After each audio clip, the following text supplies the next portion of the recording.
Yeah, thanks for having me. Yeah, my name is Cameron Cole, and I live in Mountain Brook. I've worked at the Church of the Advent for like 20 years. Did like 10 years of youth ministry and 8 years of youth and family, and now it's just family. And I'm the founder and chair of this ministry called Rooted, that promotes gospel-centered youth and family ministry and produce content, have training, curriculum, and things like that.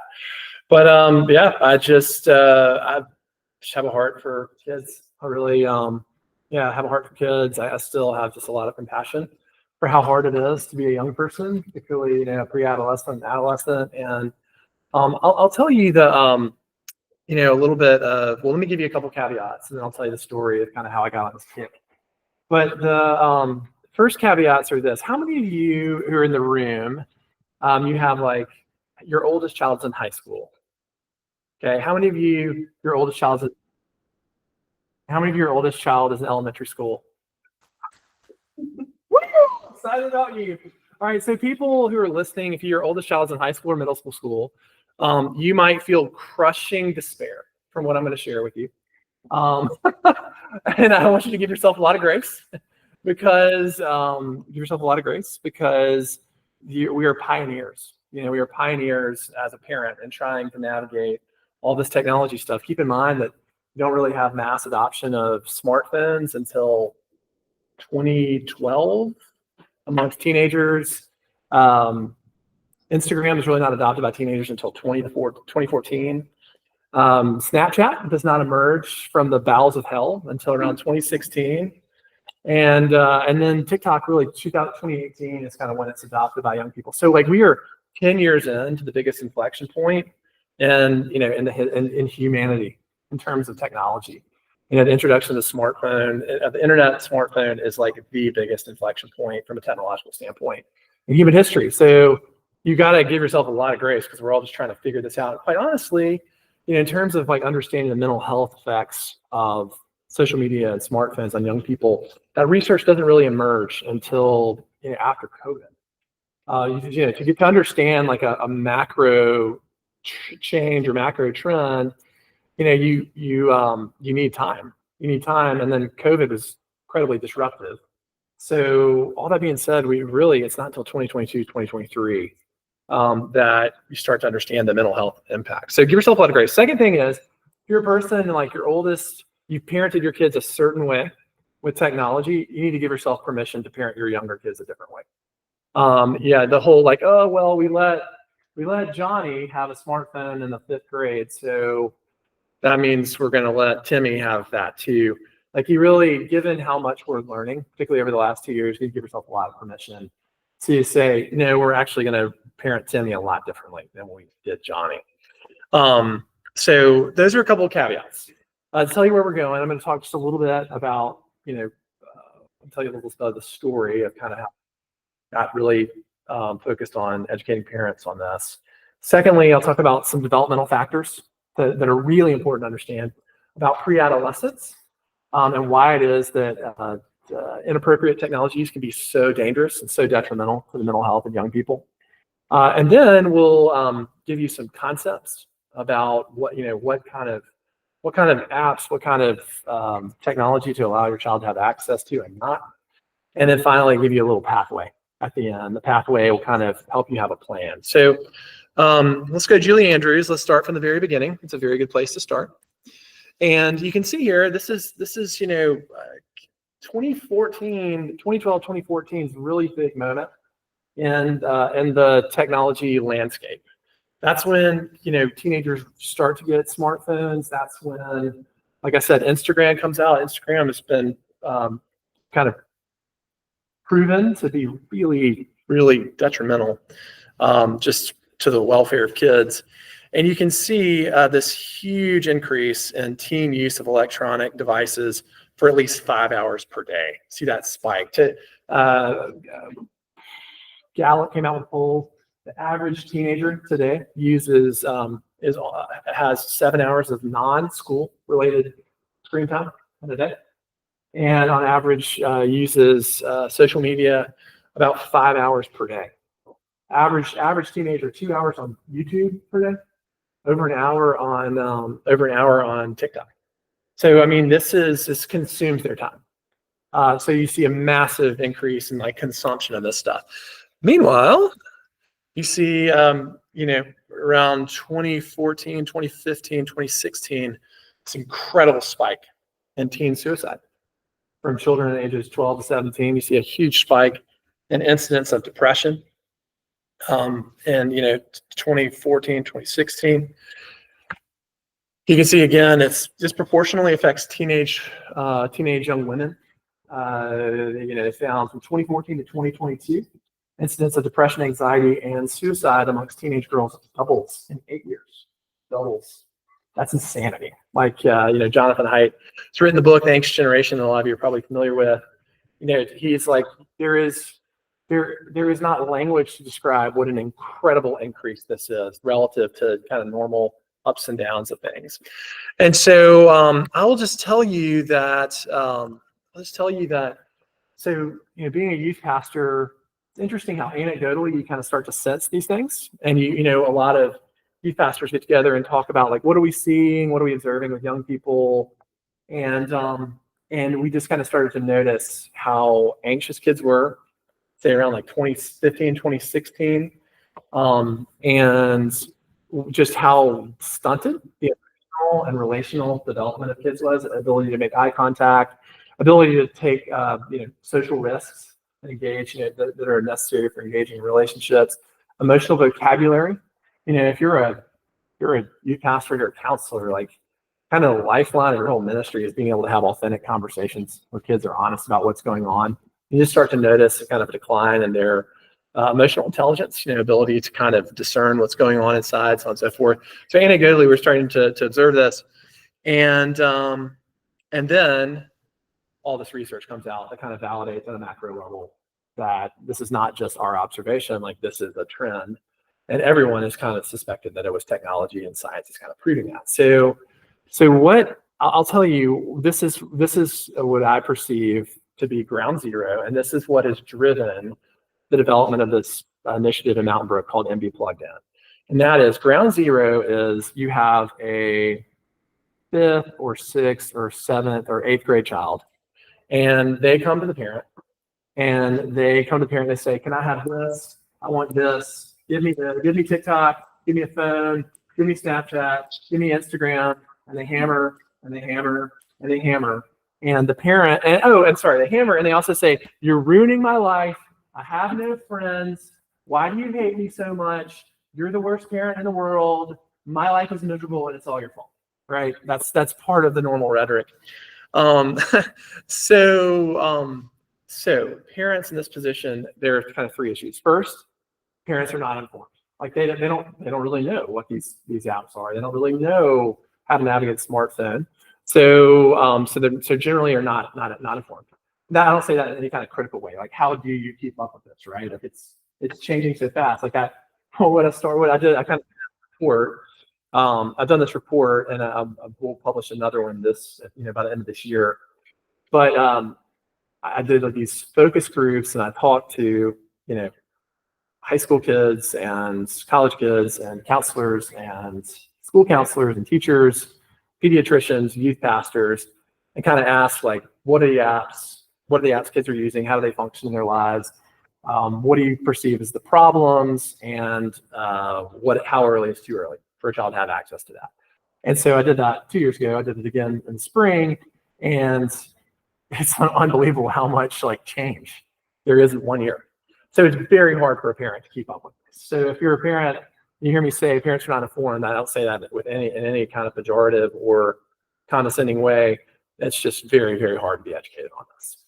All right, so the second issue is most parents, their decisions on technology are reactive.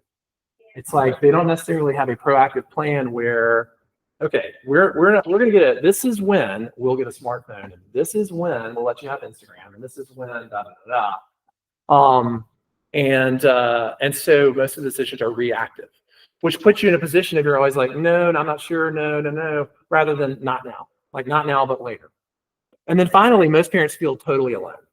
They feel no sense of solidarity in this battle because, hey, I'm sure you've all been there. I'm about to see a lot of nods here. you had like 8 friends and like, we're going to do this together and we're not going to let our kids have Snapchat and we're not getting a phone. We're going to wait till 8, right? And then it's like a game of dodgeball, and it's like they start falling one by one by one by one. And there's this kind of awkward silence on the group text, that used to have so much commitment and bravado. And so what we're trying to do with MB Plugged In is educate parents before this battle ever comes to them, so that the parent is more educated than the child.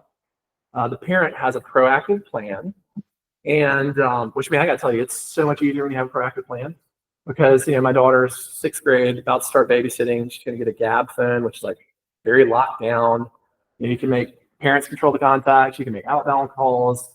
You cannot send or receive pictures. You can't do the internet, anything like that. It's very primitive. And she's like, oh, but what about being able to get pictures? I'm like, in 8th grade, maybe we can get pictures. But right now, it's Gab phone time. So with that being said, it's just very helpful. But the notion is we're trying to educate parents early so that they have a plan, they're more educated than the child, and they feel some sense of solidarity because the community is kind of in it together. And so, and I'll just say, before I start to go on to the next thing, I think part of my kind of motive in this is I'm not nervous about this topic. Like, I'm not afraid.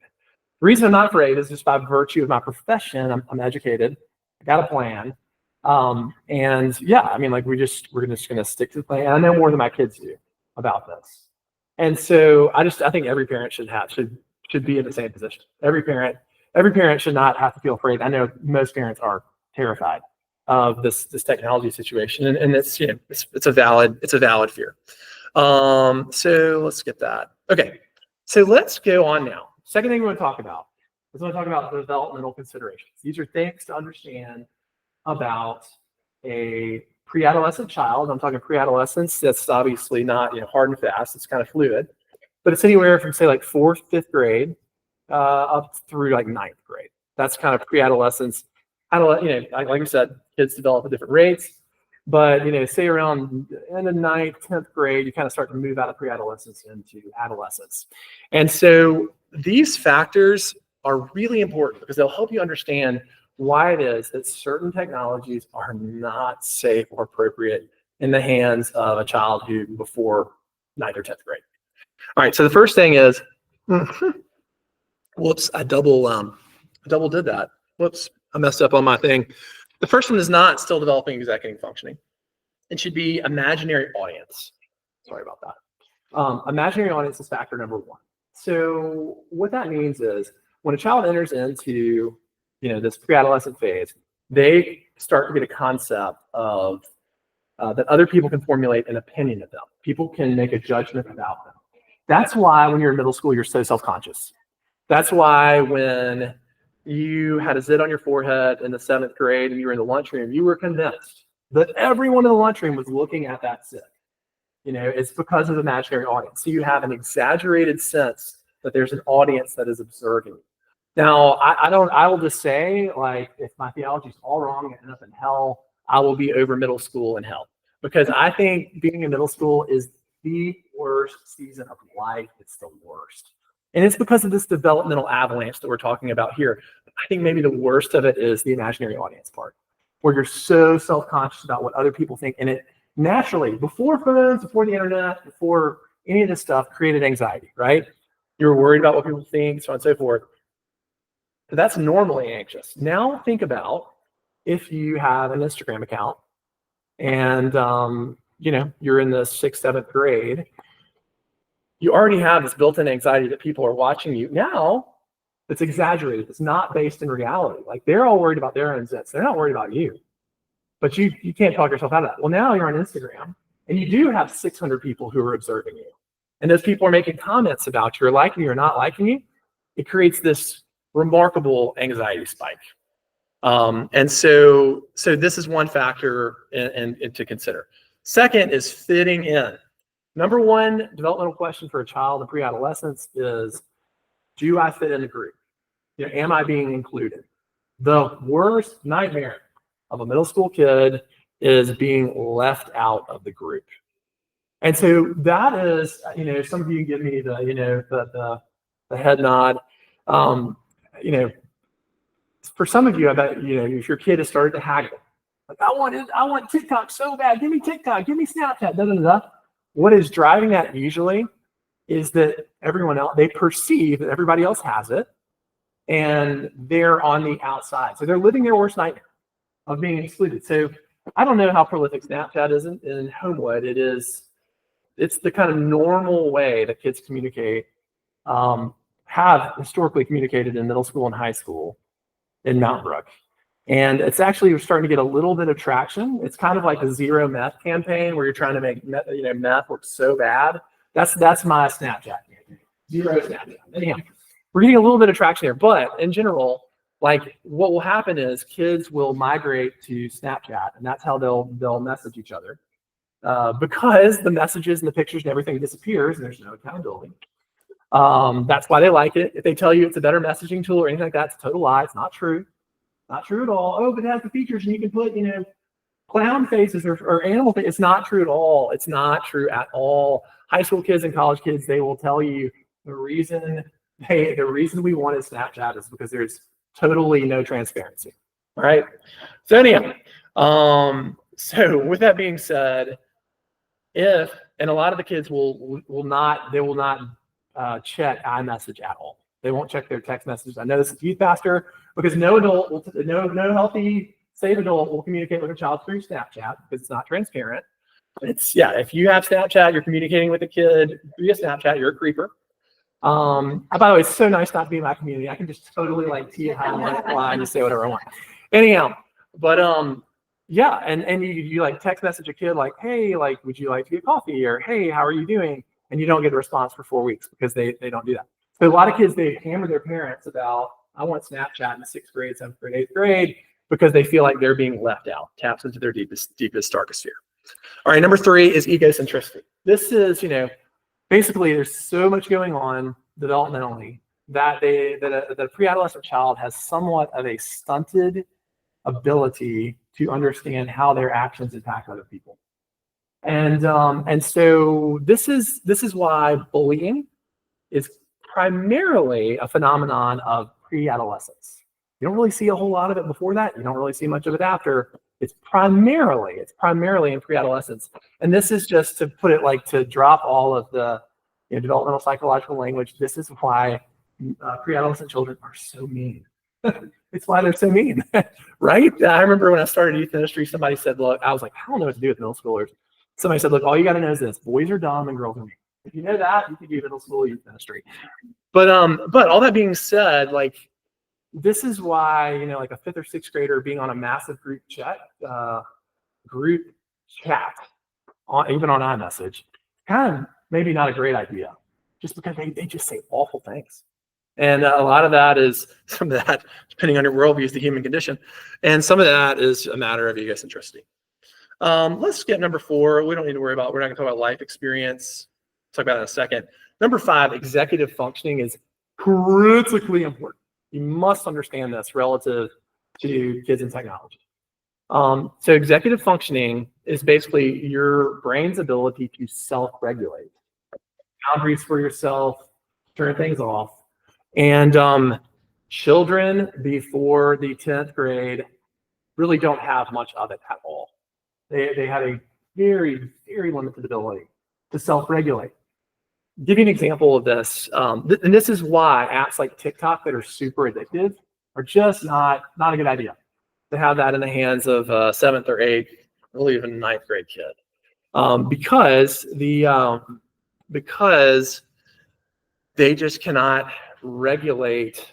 They just don't have a very good ability to make boundaries for themselves. So I'll give you a great example of this. When we did these focus groups, one of the boys that I talked to, he was a senior in high school, and he was talking about his TikTok journey. And he was like, yeah, I mean, I got TikTok in like 6th, 7th grade, and I would take a study break. I'll talk about it in a second. I would take a study break and just take a look at TikTok. And, I was just going to do it for 5 minutes. And then it's like I went into a trance, and then like 45 minutes later, I had wasted all this time.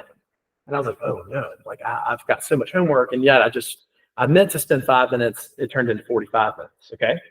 That's totally typical of a pre-adolescent kid. They don't have, their brain has not developed great executive functioning ability. All right, so then he said, but when I got into 10th grade, I put a timer on my TikTok. So after 10 minutes, it would shut off, so I didn't go into the trance.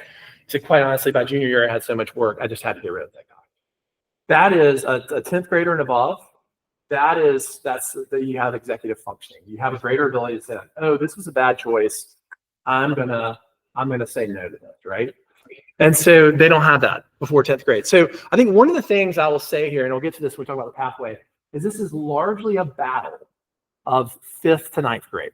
That's really the critical time. Is because it's really usually not until 5th grade that phones and social media and that kind of stuff starts to become an issue, starts to become a demand or a request of kids, and you're really trying to fight a good fight from 5th grade through 9th grade. Okay, so let's talk about the characteristics of apps to avoid before the 10th grade. Okay, so first thing is we want to avoid apps that are addictive in nature. Example of that would be TikTok, super addictive. YouTube, quite addictive. Unfortunately, Instagram has adopted a lot of these kind of like shorts and reels and that kind of stuff. They're just copying what TikTok has done, and so that's present as well. That's kind of a newer thing. And I would have in the previous pathway, we had we kind of said like late 8th grade to 9th grade is okay for Instagram, and now we say wait until 10th grade on Instagram. A lot of this because it's starting to mimic TikTok so much. But yeah, you want to avoid apps that are addictive in nature. Something interesting is, so you think about what are the concrete reasons why there's been this anxiety spike? And you could say things of like, oh, kids are on these platform-based social media like Instagram, they have an audience, an imaginary audience, and it spikes their anxiety. There's that. There's just a common sense reality of a lot of studies have indicated that a lot of the mental health problems are driven by kids wasting so much time. Then they stay up too late because they have to finish their homework and they're not getting enough sleep. And a kid getting enough sleep is a kid not getting enough sleep is a big driver of mental health issues in adolescence. How much the American Pediatric Society or whatever the professional group is, how many hours of sleep does a high school kid need? You say 9 hours of sleep. How many hours of sleep does the average teenager get? About 6.5 hours. Okay. And so you can see that if a kid is wasting tons of time on YouTube or Snapchat or whatever it is, particularly TikTok and YouTube and Instagram, it's just going to reduce the time that they have to take care of their responsibilities. It's going to reduce the amount that they sleep. All right. Second, apps that are detrimental to academic success. In particular, I'm talking about TikTok, and I'm also just talking about notifications in general. A remarkable study I read last week out of Australia. It's done by a neuroscience scientist about the impact of notifications. And then another study I read, it's Kennesaw State, about the impact of TikTok on the ability to retain memory, on short-term and long-term memory retention. So basically, like kids will have their apps, their notifications on. So when they get a snap or they get a DM on Instagram, whatever it may be, the buzzer goes off. Okay, every time that buzzer goes off, a child releases a person. It could be you, it could be me, but a person releases cortisol, which is your stress hormone. How many notifications does the average teenager get per day? Take a guess. 100 times 2.5. 256 apps a day. So, not only does it release cortisol, stress hormone, it also releases addictive hormone. So even if you're asleep I talked at Naumburg High School to kids about this. Even if you're asleep, even if you're not conscious, if you have your notifications on while you're asleep, every time it goes off, the hormones are being released, and it's impairing the quality of your sleep. So so it also, like, it takes your brain a fair amount of energy to get focused in order to learn or to work. And so every time a notification comes through, it's disruptive, and you have to restart that. A lot of kids use TikTok for a study break. Like TikTok, the short-term nature of the videos, it basically deters your ability to be able to retain short-term information and long-term information. And so, like, you know, it's just, especially if you're doing it while studying, it's not making your efforts completely useless. I'm not saying that, but it definitely is. It's definitely is impairing the quality of what you're learning, and it's definitely impairing your ability to retain this information. So I would say staying away from apps that are detrimental to academic success. Number one being TikTok. All right. Number three, apps where people have access to people and sources that may mean harm. So I'm not an alarmist. I am like, just by nature, I'm on the other side. Like, I'll give you an example. Severe weather, like, I am always just like, oh, whatever. Like, tornadoes, oh, whatever. Oh, ice storm, oh, whatever. You know, like, that's no big deal. Oh, I was like, Mr. Please, what is this COVID thing going to be? Like, everyone's talking about this pandemic. I'm like, please, like, you know the answer to COVID? I literally said this 2 days before the world shut down. I said, I mean, you know what the answer to COVID is? Put a seatbelt on, okay? Because there's a lot bigger risk of, you know, getting in a car wreck and this COVID thing coming to the United States. Yeah, right, okay? So I just want to say I'm not an alarmist. I will say that this sextortion thing, like where people will have a false handle, they'll build a relationship with a kid, and they'll kind of slowly work to extort them for naked pictures, and then say, give me money or I'm going to send this to everybody. Like, that is actually real. There are like 70 cases on the books in Mountain Brook of internet crimes against children through sextortion. That's what one of the law enforcement people told us like 2 years ago. And so, yeah, this is like actually a real thing. Not just, you know, some inflammatory story that you see on the news. And so, the way I kind of frame this is like, at certain ages, there are certain places where you would allow your kid to go. You know, like, we live on a circle, like, we let our kids run around our circle. We feel confident with that. And then maybe when they get to a certain age, we'll let them go to the pool by themselves, you know? Maybe when they get to be a certain age, my daughter's at this age, we'll let them go walk around the summit. I kind of live in that kind of Cobb Heights area near the summit. Let my daughter go up there and walk around the summit with her friend. But there are certain, like, you're not going to let your kid go walk around the strip in Tuscaloosa at 12 o'clock at night if they're in the 6th grade, right? You're not going to let your kid go walk around Bourbon Street by themselves when they're in the 7th or 8th grade, right? Well, some apps are your circle. Some apps are, you know, the downtown area of Edgewood or Main Street, Edgewood. And some apps are the strip on Tuscaloosa at 12 o'clock at night or Bourbon Street, right? And so with that being said, to give you a sense of that, I will say, and this is a, I hate to say this is totally the truth. Are any of you familiar with Discord? Yeah, Discord is an app that is used. It has to do with video games. It enables people to play video games from PC to PC. It also, a lot of kids who are into gaming, they really like it because you can watch people who are excellent at the game play the game. When we asked kids at our last focus group, like, do like one word association with Discord, they said pedophiles. Yeah, they said creepers. I gave the same talk in Clemson, South Carolina, and I said that same thing. Sorry, everybody out there, if I just ruined your day. I said that same thing at a talk in Clemson, South Carolina. There was someone from the sheriff's office in this small county just north of Clemson.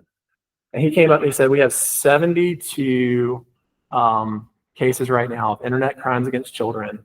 40 of them originated on Discord.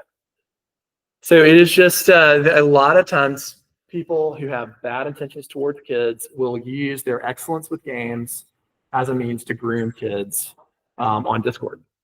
And that's an example of a, it just not a place you really would want your young child hanging out, because back to life experience and executive functioning, like you get to be a certain age and you there's just something in your stomach that says, hey, this seems creepy.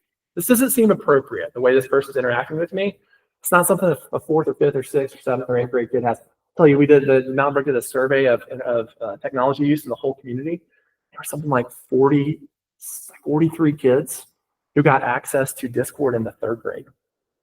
All right, and that, knowing what I know and knowing what I just said, that makes your hair stand up. It's pretty scary. So Discord is a good example of that. I will tell you, I hate to say this, but most of the sextortion that occurs originates on Instagram. Well, here's how it kind of tends to play out. You'll have someone who is probably not even in the United States, and they will create a profile, and it's, they're targeting, say, like a 13-year-old boy, and there's a picture of a pretty girl who's like 15 years old and who lives in the neighboring community. So if it's Child of Homewood, maybe her name is Tiffany and she lives in Vestavia, or she lives in Mountain Brook or Hoover or something like that. And so they will kind of start a conversation, and then they'll say, hey, will you be my friend on Snapchat? So they go and become friends on Snapchat. And on Snapchat, Tiffany starts to send the boy supposed naked pictures of himself. And then they say, hey, if you send me one, I'll send you one. So that child sends one, and they say, hey, I've got all your contacts on Instagram. I'm going to put this on Instagram if you don't send X amount of money to this link. And I know that sounds like crazy. Man, I'll tell you, the kids we talk to, they said that they get friend requests like that every day. And so part of like a child, when a child gets access to social media like this, you have to educate them to never accept a friend request except from someone that you actually know. Because they want to have a lot of friends. It looks cool to have a lot of followers. And hey, I mean, if you're like a 13-year-old boy, 14-year-old girl, and there's a pretty blonde-looking girl who wants to be your friend, and she lives in the neighboring, hey, maybe some of my friends from church know her. She thought I was cute, whatever, right? That's totally how I would have thought when I was I would have been super eager to have a pretty girl want to be my friend on Instagram when I was in middle school. Yeah. And so with that being said, like, pre-adolescent kids just don't necessarily have the life experience and discernment to be able to be able to delineate between a person who is really their friend and a person who is trying to exploit them. All right, so that's the third one. The fourth one is access to harmful, inappropriate content.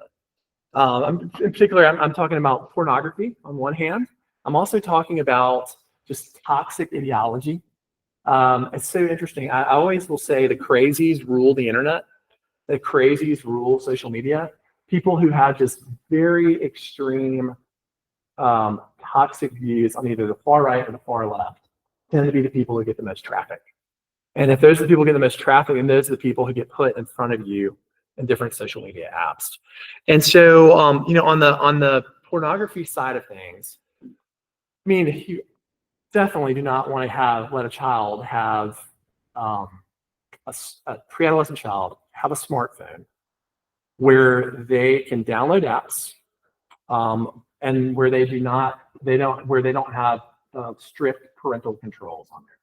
So, here's what I mean by that. Like, I think that Apple has a good filter. It has a good filter in terms of being able to filter out, like porn and things of that nature. It's a good idea to also have an app like Bark. Bark is an app where it kind of will alert you to language that's being used in your kids' text messages and things like that. Also alerts you if they're downloading certain apps. I'll say like the critical thing is if your child, let's say your child has an app, has an iPhone, like if they can download apps, then any of the restrictions you have on there don't really matter. If there's not a restrictions code that prevents them from looking at apps, because they will, and they've told us this, they'll just download, whatever it is they want to do, and they'll erase it immediately. It takes like less than a minute to download something, and it takes less than a second to delete it. And so, so that's why it's critical to have a restrictions code, which prevents them from going into the settings, and then also from restricting them from the ability to download apps. On top of that, I'll just tell you, there are just certain apps that seem pretty, not like terrible, like Twitter or Reddit. Tons of pornography on those apps. Like it's interesting, when one of the teenage girl focus groups that we did, the girls were like, yeah, I'm on Twitter for like, to follow, a certain celebrity or politics or whatever it may be, or Alabama football or Auburn football, whatever it is. And they're like, I just like had been exposed to so much undesired, unsolicited pornography. Reddit is the same. Like it's kind of a normal, and it seems kind of normal, tons of pornography on Reddit. And I will tell you, there is so much pornography on Snapchat.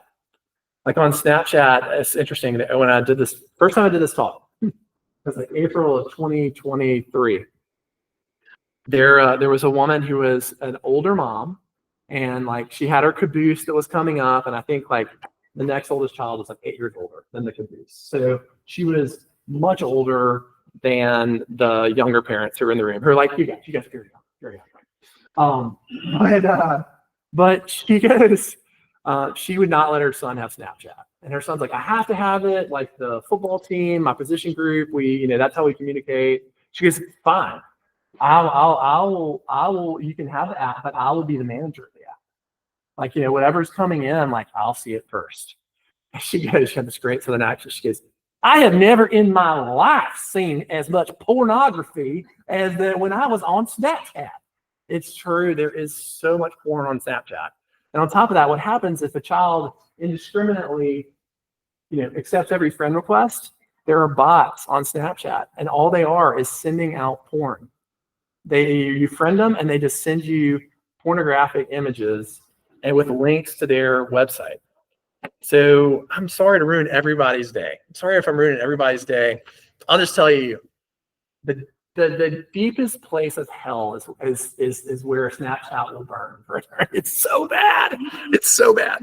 Anyhow, so all that being said, you just want to be mindful of that. It's not just pornography. It's also just toxic ideology. There's so much toxic stuff on TikTok.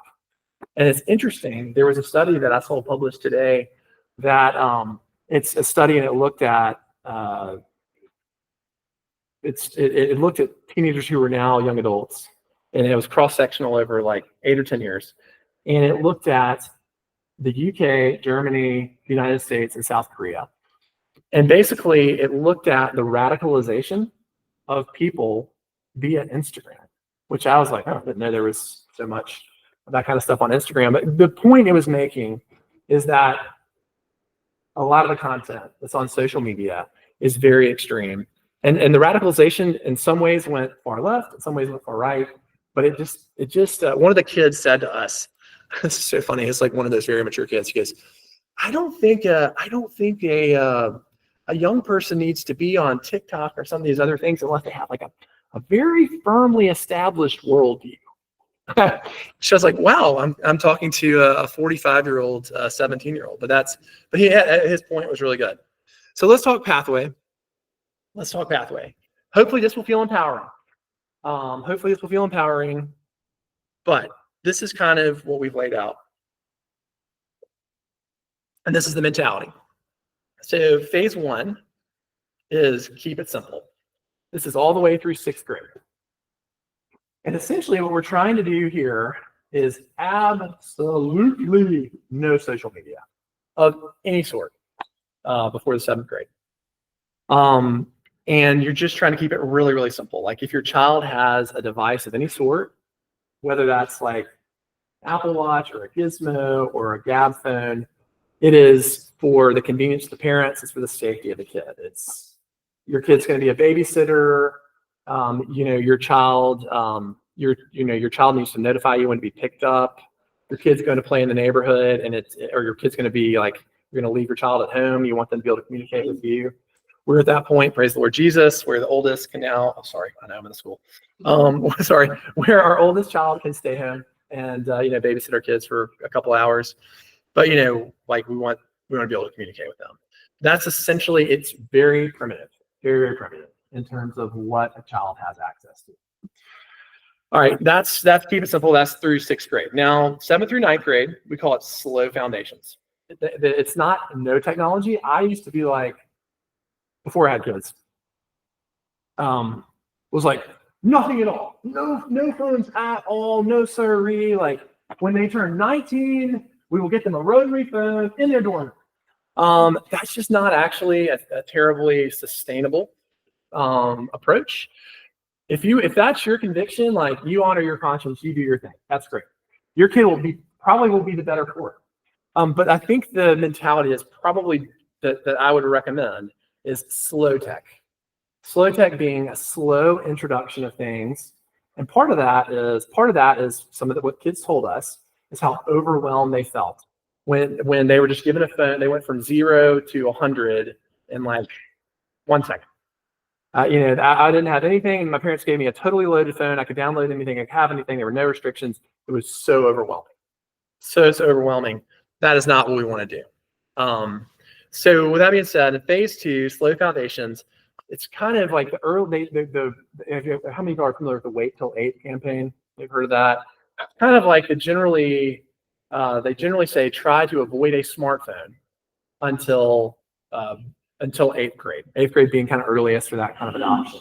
And by the way, it's not necessarily the device, it's more the functionality of the device. Like you can give your kid an iPhone, like an old iPhone, just so long as they don't have access to the internet, they can't send or receive pictures, they can't download any apps, and also too, you want to turn off what you call SMS messaging, which means they cannot receive pictures.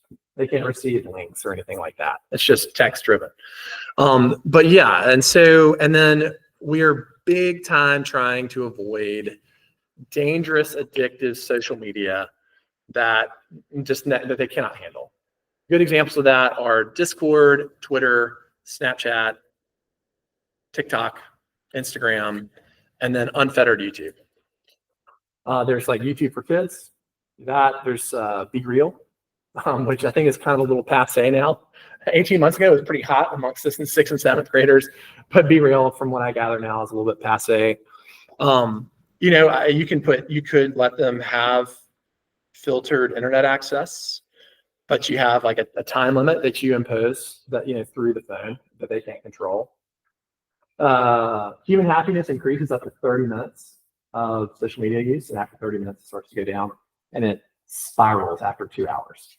But yeah, so I say like if our kids do their homework and that kind of stuff, we do let them have screen time for 30 minutes. Sticking to the statistics. There you go.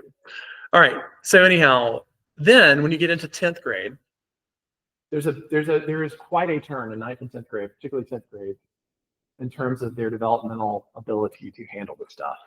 And this is what we recommend is that 10th through 12th grade is now basically you're preparing them for the real world.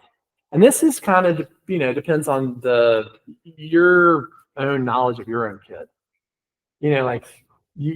I know I have a friend who's a pastor up in Charlotte, and he basically, senior year, he said, hey, this is your first year of college.